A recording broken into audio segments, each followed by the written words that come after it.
क्या आप इत्तेफाक रखते हैं गीता जी जो बात कह रही हैं कि ये एक पावर बैलेंस है, युवा चेहरे को लाया जा रहा है, प्रासंगिकता की बात है, या आपको लगता है खेल कुछ और है, 2024 का गणित भी दिमाग में है, साथ बीजेपी को उतरना है, ये भी उनके जहन में? खेल तो आप भी समझते हैं, खेल गीता जी भी समझती हैं, खेल हम भी समझते हैं। क्या खबरों के खिलाड़ी हैं जितने लोग बैठे हुए हैं, जदीप जी, हर्षवर्धन जी, समीर जी, प्रेम जी, सभी लोग समझते हैं। अब उस खेल को अपने अपने तरीके से हम लोग देखते हैं। गीता जी ने जो कहा परिवारवाद वाली बात, वो सैद्धांतिक रूप से वो भी एक कारण होता है, ऐसा नहीं है कि नहीं होता, लेकिन अचानक इल्हाम नहीं होता है। कल तक आप जिस परिवार के गुणगान कर रहे थे, जिस परिवार के नाम पर आप वोट ले रहे थे, और अचानक आपको बुद्धत्व प्राप्त हो गया कि नहीं परिवारवाद तो बहुत खराब है, चलो हम अलग अपनी दुकान सजाते हैं। और फिर जो अजीत पवार के साथ जो लोग गए, अजीत पवार कहाँ से आते हैं? वो शरद पवार के तो भतीजे हैं। तो परिवारवाद यहाँ कहाँ खत्म हो गया? उन्हीं अजीत पवार के नेतृत्व में आप जा रहे हैं जो शरद पवार का ही उंगली पकड़ करके राजनीति में आगे बढ़े हैं, और चाचा के सिपाही थे, तो भी परिवार के कारण ही तो आगे बढ़े हैं। तो इसलिए परिवारवाद वगैरह ये सब मौके पर तर्क गढ़े जाते हैं कि साहब परिवार हो गया, ये हो गया। और ठीक है, भारतीय जनता पार्टी एक ऐसी पार्टी है जहाँ शीर्ष स्तर पर परिवारवाद नहीं है, लेकिन नीचे के स्तर पर वहाँ भी परिवारवाद है। और भाजपा को भी कभी गुरेज नहीं रहा परिवारवादी पार्टियों से गठबंधन करने में, चाहे वो रामविलास पासवान की पार्टी, अभी भी चिराग पासवान से बात चली रही है, पशुपति पारस के साथ लिए ही हुए हैं, वो तो मंत्री भी हैं। ये आपके जो है क्या कहते हैं, इनसे शिवसेना से गठबंधन था ही, अकाली दल से फिर बात चल रही है, चंद्रबाबू नायडू भी दामाद थे एनटीआर के, उनसे बात चल रही। तो ये सब राजनीतिक अवसरवाद है, सब करते हैं। अजीत पवार की जरूरत क्यों पड़ रही है? लेकिन अजीत भाई कहना वो शरद पवार के भतीजे है ना, इसलिए जरूरत पड़ गई।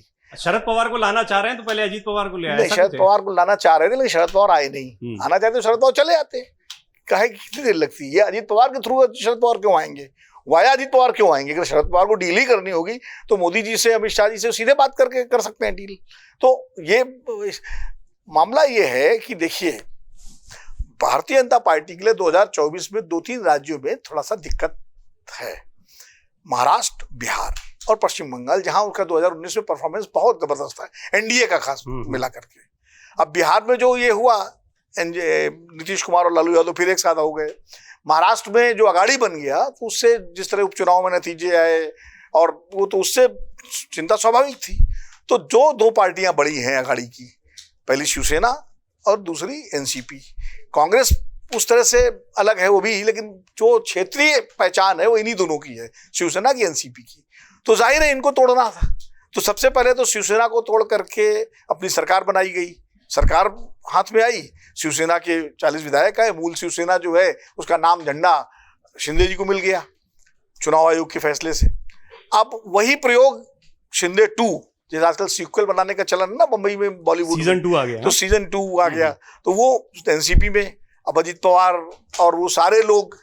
अब इसमें आप बड़े दिलचस्प बात जो मैं कहने जा रहा हूँ, या हो सकता है अगले राउंड में कहूंगा, अभी नहीं कहूंगा। तो वो वही चाह रहा हूँ कि शुरुआती कमेंट सबके हो जाए। तो उसमें जो है एक जो मेरा कहना है 24 को दुरुस्त करने की रणनीति के तहत, और शिंदे जी का जो बार्गेनिंग पावर है उसको भी न्यूट्रलाइज करने की वजह से ये पूरी रणनीति भारतीय जनता पार्टी ने की है। देवेंद्र फडणवीस इसके आर्किटेक्ट हैं। अमर उजाला अब आपके टीवी पर भी। अपने स्मार्ट टीवी पर यूट्यूब पर सर्च करें अमर उजाला, चैनल सब्सक्राइब करें और देखें ताजा खबरें, वो भी HD क्वालिटी में। और हाँ, बेल आइकन दबाना ना भूलें ताकि हर खबर हो आपके घर। अमर उजाला, निष्पक्ष, निर्भीक, निरंतर।